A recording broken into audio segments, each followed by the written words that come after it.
Et les centres de vaccination s'apprêtent à vacciner avec des doses restantes tous les volontaires majeurs dès le 12 mai.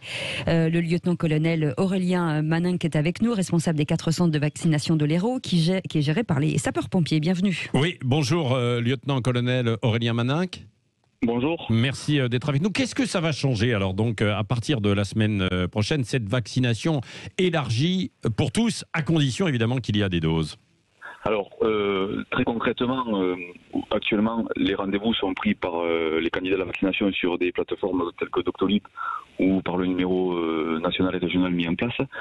Ce qu'on constate dans nos centres de vaccination et plus généralement dans le département de l'Hérault, c'est qu'actuellement, les rendez-vous sont quand même remplis par les personnes éligibles à la vaccination et qu'il y a très peu de séquences vides. Néanmoins, plus on avance, plus le pourcentage de personnes vaccinées augmente, et il est vrai que cette ouverture va permettre plus facilement d'accentuer encore le nombre de personnes vaccinées. Oui, mais vous pensez que dans un premier temps, il n'y aura pas forcément de créneaux vraiment, enfin de surdose, si je puis dire, et de créneaux supplémentaires pour des gens qui sont hors critères, quoi?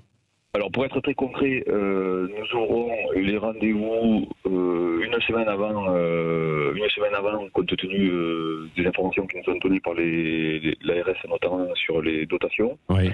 Ce qu'on constate, c'est que sur les premières semaines, les rendez-vous étaient pris quasiment dans la journée. Aujourd'hui, ils se remplissent en 3, 4, 5 jours. Par exemple, pour la semaine prochaine, on a encore des places disponibles pour vendredi, samedi et dimanche. Donc effectivement, plus ça va, plus ça tarde à remplir, et l'idée de l'ouvrir au plus grand nombre, c'est une bonne idée, parce que ça permettra d'accentuer et en tout cas d'éviter la gestion de liste d'attente, par exemple. Oui.